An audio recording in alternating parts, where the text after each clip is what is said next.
Ladies and gentlemen, welcome back. Sorry, I bumped my table. Welcome back to a Saucy Picks MMA to the Saucy Picks MMA show. I'm as always, I'm your host, Skylar Lurwell. Super excited for this card. Man, I'm excited for this card. This is a phenomenal card. Uh, so as I mentioned in my most previous video, I'm recording that most previous video on the same night as this one. Reason being is as you're watching this, I will be on a mountain in Utah hunting some deer. So, as I said, I prefaced in the last video, my social media appearance will be less this week, but I'll get around to reactions and bets, and if I can, as I can, if I can post, I will. So that'll be it here. Man, I'm just seeing these cancellations. The Cyril Gone Volkov, I knew that was canceled. That's super sad. Chris Barnett filling in for Ogerio de Lima, and man, he's had two canceled. Anyway, okay. So UFC, wait, holy freaking crap! I'm excited for this. This is gonna be a good one. I think all MMA fanatics have been looking at look one, and we've been licking our chops. That's for sure. So this is gonna be good. This is gonna be freaking good, boys. This is gonna be good. Um, uh, as we all know, main event. We'll just scroll up here. The main event: Ilya El Matador Topuria versus Max Blessed Holloway. Such a good fight. So freaking good. That was a good fight. The co-main event: Robert Whitaker, Hamzat Chimaev, another banger. Leroy Murphy, Dan Ige, that's a great fight. And this could be a really, really good fight. But in all, I think there's some extremely sleeper fights on these prelims. There's some good ones that not a lot of people know about. So what we're gonna get right onto this. I'm gonna try not to spend too much time on these less important fights. But yeah, here we go. Kennedy Nzechukwu, sorry, Nzechukwu Kennedy. We're just gonna call him Kennedy because I can't say his last name. I believe he just lost to Oven St. Preux by decision. Chris Barnett, he's been off for some time now. He's been off for 2 years, 2+ years, so a while. He's coming back here, uh, facing the African Savage here. This one's not that hard to break down for me. I think Kennedy is gonna win this fight pretty handily. I mean, sure, Chris Barnett can land the Hail Mary spinning wheel kick, sure, yeah, for sure, but you can't count on that. Um, Kennedy Zechukwu, there we go. He's good. He's got some good striking. It looks like yeah, he's fighting up at heavyweight. That'll be interesting. Um, but yeah, sorry, this is not a very good breakdown on this fight just because it's not overly exciting. For sure, Chris Barnett's a cool name. He's a funny guy, does front flips, awesome celebrations, spinning wheel kicks, but he's not that good of a fighter, in my opinion. His striking is okay. He moves quickly for sure, but I think the African Savage will be better here. He'll be able to control distance better. And he didn't look awesome against OSP for sure, but I think he's the better fighter here. So again, like I said, I'm recording this almost 2 weeks in advance, so there won't be odds here. But imagine Kennedy comes out as a favorite against Chris Barnett. I wish there was odds. I'll give you the best betting advice that I can with the information I have, but that'll be how we go about this. So the pick here is going to be Kennedy Nzechukwu. That is so hard for me to say. The African Savage. Moving on, Saeed Nurmagomedov and Daniel Santos. So I would imagine Saeed Nurmagomedov is going to be the favorite here, but Daniel Santos has a shot to win this.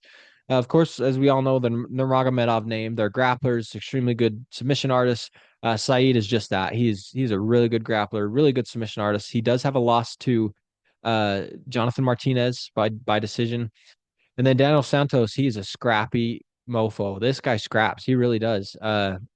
He'll have Charles Oliveira in his corner. He fights out of that same camp, the shoot to box camp with Diego Lima.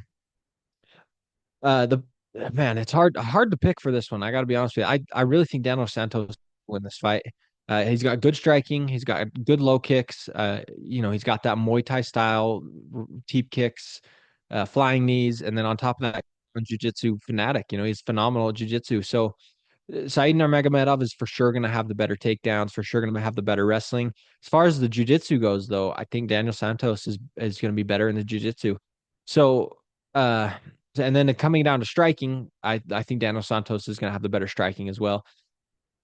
It's hard though, just because Said Nurmagomedov is good. His wrestling and his control, his hips are phenomenal. He's never out of position. For pick, I think I got to go with Said Nurmagomedov, but if Willie Cat comes out as a underdog, I think there's some value there for sure. So, uh, like I said, it's gonna be. I hope it's gonna be a grappling match. I'd be interested to see how their grappling does, but I think Daniel Santos probably wants this on the feet. But yeah, for a pick, give me Said Nurmagomedov. I would imagine Nurmagomedov comes out as a favorite, but okay. Moving on to Bruno Silva versus Ismail Nardiev. So, um, Nardiev has some submission wins. He's pretty good on the ground.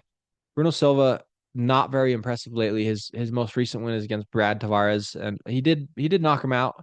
But man, he just hasn't looked very impressive. His Chris Weidman loss was kind of a fluke just due to the eye pokes, but Chris Weidman I think was up on the scorecards anyway. Um, yeah, I just have a hard time backing Bruno Silva at this point in his career. 35 years old, doesn't look very good. Sure, he's got some heavy hands, but uh, Ismail is what 9 years younger, 8 years younger. He's so much younger. Brand new in the sport. He's look at that. You can never trust these, but number one Middle East, fighter, which who knows, right? Uh, I want to say I don't remember exactly which promotion he's been fighting in, but he's a pretty good fighter. He's got some really good ground game. I think he can get Bruno Silva to the ground and control him there, find some ground and pound, maybe a submission. I think Ishmael Nardiev is definitely the pick here. Uh, Betting wise, I'm going to stay away. I haven't done enough research on this fight as of yet to give any betting advice whatsoever. So betting wise, I'll stay away for sure. But the pick's going to be Ismail for sure. So moving on, we have Farid Bashrat, the man, what I think is probably I hate to use, for a lack of a better term, the worst fighter of the Bashrat brothers. I think Javid is better. But he's fighting Victor Hugo here. Farid Bashrat, 12-0. He's gonna be coming out as a favorite. Good grappling, good striking. Victor Hugo, really good striking. A lot of knockouts, a lot of TKOs. I have a hard time seeing him get past Farid Bashrat though. Uh, the Bashrats are good, man. They're really, really aware in the octagon. Very cerebral fighters. They make their decisions very um based on, I guess the way I can put it is they make their decisions inside the cage very well based on the information that they have. Their IQ, I guess their IQ is phenomenal. I think the ferocious Farid Bashra is probably going to get it done here, and I think he could find a submission. I think he could find a way to finish Victor Hugo. Hugo's good for sure, but his grappling isn't overly impressive compared. I guess compared to Farid Bashra. So the pick's going to be Farid here. He's probably going to come out as a fairly generous favorite, I would imagine. But one that I don't think I'll bet on just because I don't think the lines are going to be. Maybe there's some value on Victor Hugo, depending on how big of an underdog he is. But Farid Bashrat's the pick. He's going to control Victor here. He's going to have as good, if not better, hands. Um, but yeah, he's the pick for sure. So Mikbek Orlby. This guy is a stud. All right. He is going against Mateusz Rebecki. Mateusz Rebecki, he's going to come out hot, blazing hot. He's going to he always does. He comes out just hotter than a freaking pistol, man. Comes out hot, starts swinging, takedowns, swinging bombs, huge kicks, huge hooks. That's just how he fights. He comes out hot. Um, Orlby, very, very technical. This guy's good. This guy is very good. Um, I wish the only thing knock on Miktabek Oralbai that I have is I wish he was more of a finisher. And he is. He finishes a lot of his fights, but I believe it was his last fight. He was against, oh man, I'll think of the name, but he fights out of the shoot to box group as well. Brenner, Elvis Brenner. His last fight was against Elvis Brenner. Miktabek Oralbai is a phenomenal grappler, and his hands are really good as well. But the problem that he has is he leans back on his grappling too much. At least he did in the Elvis Brenner fight. Reason I say that is because I think he could have finished Elvis Brenner. He could have beat Joel Alvarez to being the first one to finish Elvis Brenner, and he just didn't because he loved the takedowns, you know. And sure, it's smart fighting. It really is. It won him the fight, but he could have finished that fight. I do believe that for sure. And you could say I'm biased. Sure, I did have money on Miktabek Oralbai inside the distance. Um, but even with that, I didn't have a lot on him, so it wasn't that big of a difference for me. So I do wish Miktabek Oralbai had more finishing uh mentality, I guess you could say. I do with that said, and this is gonna sound super counterintuitive, but I think Miktabek Oralbai gets a finish in this fight. Reason being is because Mateusz Rebecki is going to gas himself out. He does almost every fight. He comes out blazing hot. First round is I mean the odds for him to win the first round are going to be really, really good.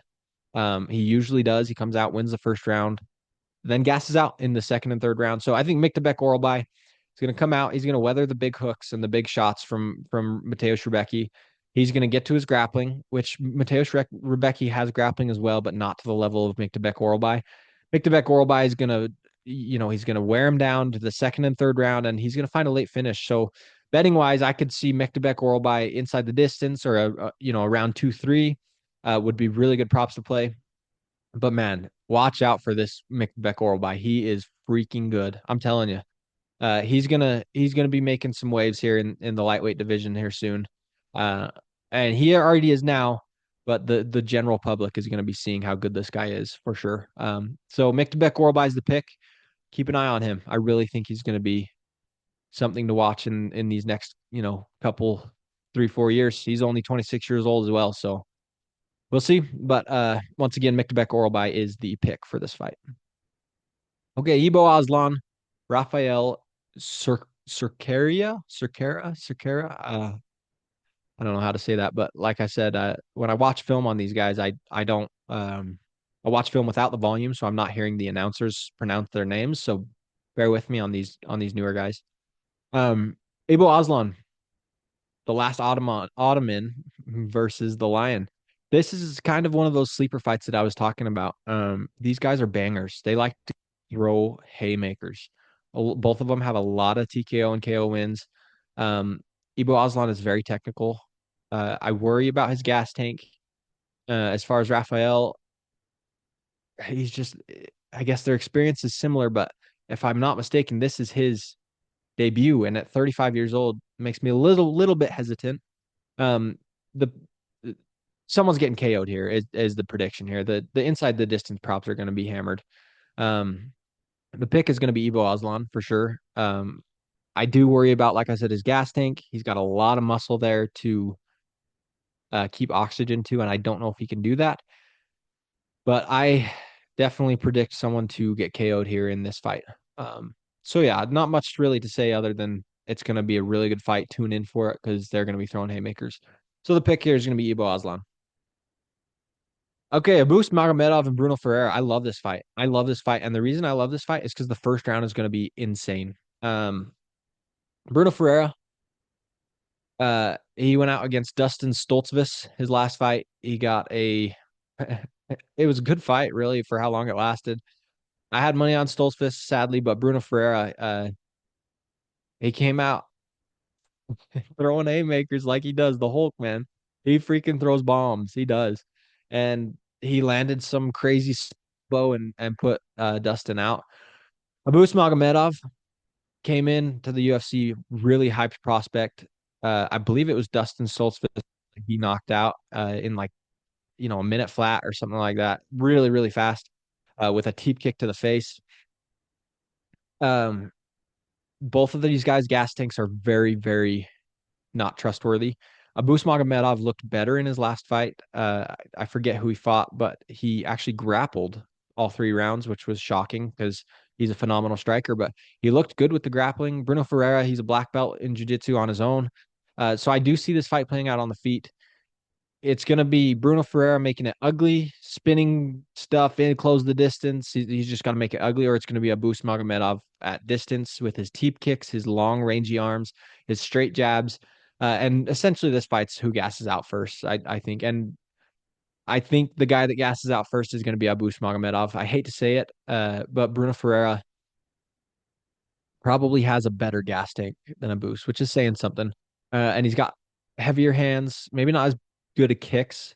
He's got heavier hands, and he'll be able to probably have the edge in the jiu-jitsu. Maybe not the wrestling, but if it does go to the ground, I think he'll have the edge in the jiu-jitsu exchanges. So the pick's going to be Bruno Ferreira, and I could see him coming out as an underdog. If he does, if that line's close to an underdog, it might be worth putting some maybe even I wouldn't lay chalk on him, but if he's a plus dog, definitely a possibility of him winning this fight for sure. Pick's going to be Bruno. It's going to be a good fight for how long it lasts. So Jeff Neal versus RDA. Man, RDA 40 years old, still fighting. Just crazy to me how these guys are 40 and he's still going at it. Jeff Neal, of course, as we know, the hands of steel. He's got heavy hands. Flattened Mike Perry's nose a couple of years ago. Uh, he's coming off a loss to Shavkat Rakhmonov. Anything to really be ashamed about just because Shavkat is an animal. He's a manimal, you know. RDA, he's old. He's gonna grapple. He's got some good boxing, some good Muay Thai. I think Jeff Neal is just gonna be too much for him here, though. Um, at 40 years old, I have a hard time taking RDA. It's just too. He's too old, man. And Jeff Neal, he's 34, which is older, I'll admit, but it's not 40 years older, if that makes sense. So Jeff Neal, he'll be able to. I think he'll be able to stop the wrestling. Maybe not all the wrestling. He'll get taken down, but he'll be able to get back up. Of RDA, and probably just piece RDA up, land some big shots. Could find a finish here. I could probably go the distance, but I could see Jeff Neal inside the distance. The pick's going to be the hands of steel, just because I just have a hard time taking Jeff Neal, or excuse me, RDA at 40 years old. He's old. He's been around the block. 32 and 16. What does that make? I mean, 48 fights, almost 50 fights. Oh my heck, dude. He's just old. So Jeff Neal's going to be the pick. Probably, I don't know. I really could see him inside the distance here. I think that's a very likely outcome.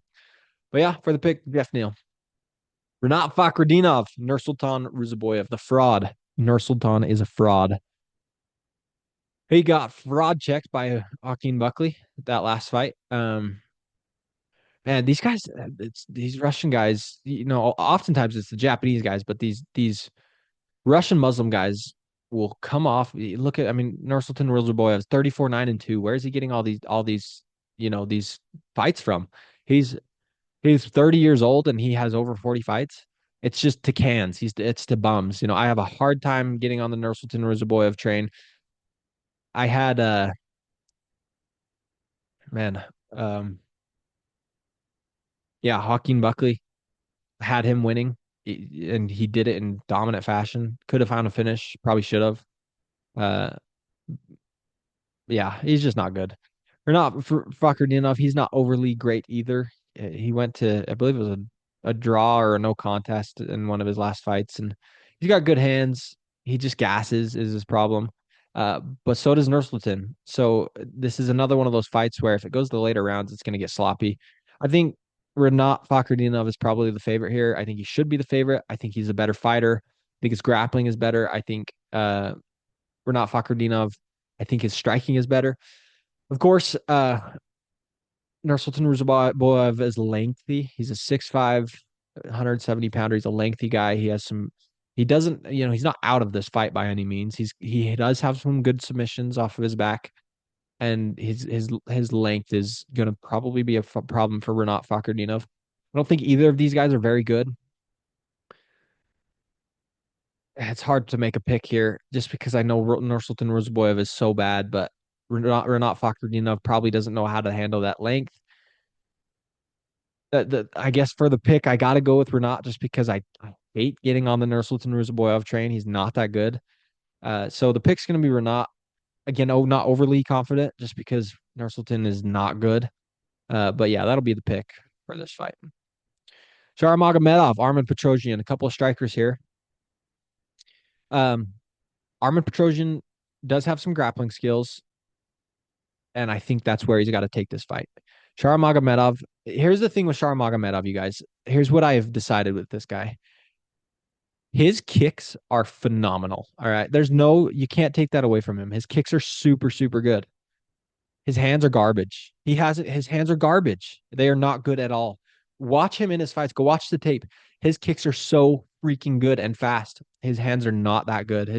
The ratio and the difference between his legs, his kicking skills and his striking skills, his boxing skills is just so different. So I could see Armen Petrosian having here with the boxing. He's got to make it dirty and up close, though. If he keeps it at range, we're going to see a Shara Magomedov decision by, body kicks and head kicks and lead kicks. That's just how it's going to go. But if Armen Petrosian can make it dirty, get some dirty boxing, work the body, find some takedowns, I really think he's live for a win here. I worry about his gas tank a little bit because Shara has a high pace. He's got high volume. It's hard to pick against Shara because he does look pretty good. Have a hard time getting on the Shara bullet train. I think he's gonna get fraud checked some soon. And I gotta be honest with you, I think this is probably the one he gets fraud checked. He's 14-0 against an 8-3 Armen Petrosian, but man, if Petrosian can go out there and find his grappling, find his groove with the grappling, dirty boxing is what he needs to do. He cannot keep it at range. I have a hard time trusting Armen Petrosian with that. And for that reason, the pick's going to be Shara. But Armen Petrosian's live for a win here. I really think that he is live for a win. So yeah, that's the pick Shara. But if Armen Petrosian can make it dirty, can find some clinch work, takedowns, he could definitely have a shot in this fight. But again, the pick will be Shara Magomedov. On to the main card, man, what a good card. Whew, this is gonna be a good one. I'm sad that happy to be hunting out in Utah, but sad I won't be able to watch this live. For the first fight, we have Magomed Ankalaev and Alexander Rakic. Um, I think Magomed Ankalaev is overlooking Alexander Rakic, and reason being is just because of his disputations he's had with Alex Pereira as of late. Um, Rakic is good. His striking is so good. It's his gas tank that you have to worry about. His hands are good. His Muay Thai is good. His leg kicks are so freaking hard. Go watch his Yuri Prohaska fight. He kicked Yuri in the legs so freaking hard. I don't know how Yuri won that fight. Yuri is just a tough SOB. He powered through. He found the knockout, and it was really the downfall was Alexander Rakic's the gas tank. Magomed Ankalaev, of course, as we know, he's a good striker. He has good low kicks. His boxing is okay. It surprises me that he uses his striking so much because it's not overly impressive. Not a lot of volume.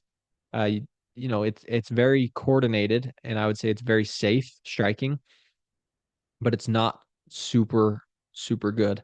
Uh, so for that reason, I think on the feet, Alexander Rakic is going to probably get the better of the exchanges. And I think Magomed Ankalaev is going to have to rely on his grappling in this one. I really do. Um, the grappling will gas Alexander Rakic out. Magomed Ankalaev, he does have good striking. There's no doubt about it. But I think Alexander Rakic has the better striking, the faster hands, the more power, the better low kicks. Magomed Ankalaev has a really wide stance, heavy on the front foot. So he's got to watch out for those Rakic leg kicks, which I could see being a really big problem for him. We saw it against in the Jan Blachowicz fight. Jan Blachowicz tore apart Magomed Ankalaev's fight, and he had to go to the takedown. He had to go to his wrestling, his sambo, in order to get it to a draw at least. So I think Rakic is not the better mixed martial artist, but definitely the better striker. And I think he's going to be my pick for this one. It's a hard one to pick. I do lean Magomed Ankalaev for certain reasons. The wrestling is a great thing to fall back on, but I think Alexander Rakic could find the chin of Magomed Ankalaev. And not only the chin, I think he's going to tear apart the front leg of Magomed Ankalaev. So for that reason, it's only 3 rounds too. So with a 3 round fight, Alexander Rakic can typically go hard for 3 rounds. Of course, Yuri, we did see that he gassed out there, but I think I'm going to go with Alexander Rakic here. Magomed Ankalaev is good, but I have been trying to fade him for a while now. Since his Johnny Walker fight, I've been trying to fade him, which actually I believe was his last one. So maybe it was the Iwan Cutelaba fights. Uh, I've been trying to fade him since, and of course it hasn't worked out very well. But I really see Alexander Rakic having some success here. So for that reason, he's going to be the pick, and I think he comes out as an underdog, and there's some value there for sure. But yeah, there you go. There's the breakdown for that fight. Moving on, Lerone Murphy, undefeated, 14-0-1. Dan Ige, 18-8. Dan Ige, what a stud, dude. This guy is just, he's always been so cool. Such a good dude. Come out on 2 hours notice to fight Diego Lopez. What a freaking stud. Lerone Murphy coming off of an Edson Barbosa win. I didn't think he was that good, to be honest with you. I didn't think Lerone Murphy was as good as Edson Barbosa, but he really, really fought smart. Fought really, really smart. Um, and I think we're going to see that again here against, you know, a Dan Ige. I love Dan Ige. It's hard for me to pick against him just because, he's one of my favorite fighters, but Lerone Murphy's good. He's very technical. I went and if you rewatch that Edson Barboza fight, he fought very smart, very, very smart. His IQ is phenomenal. 14-0. I think this dude's the real deal. The miracle is the real deal. So I am going to take him to win. I would guess by decision just because Dan Ige is so tough. Dan has a puncher's chance. We've seen him, land KOs multiple times, but typically against, older guys, Tucker Lutz, Andre Fili, older guys. So for that reason, Lerone Murphy is going to be the pick. Love Dan Ige, love Dan Ige, but Lerone Murphy is going to be the better fighter here. He's got good grappling, great striking, and it's going to be he's the better fighter here, skill for skill. So co-main event time. And I got to be honest with you, I have not gone back and forth. I guess I have gone back on and forth on this fight a little bit, but as soon as it was announced that first time, I've been on the Robert Whitaker side since then. And I know, there are other people not on the Robert Whitaker side. Um, when it was first announced is a 5 round fight, I was for sure on the Robert Whitaker side with 5 rounds. And then,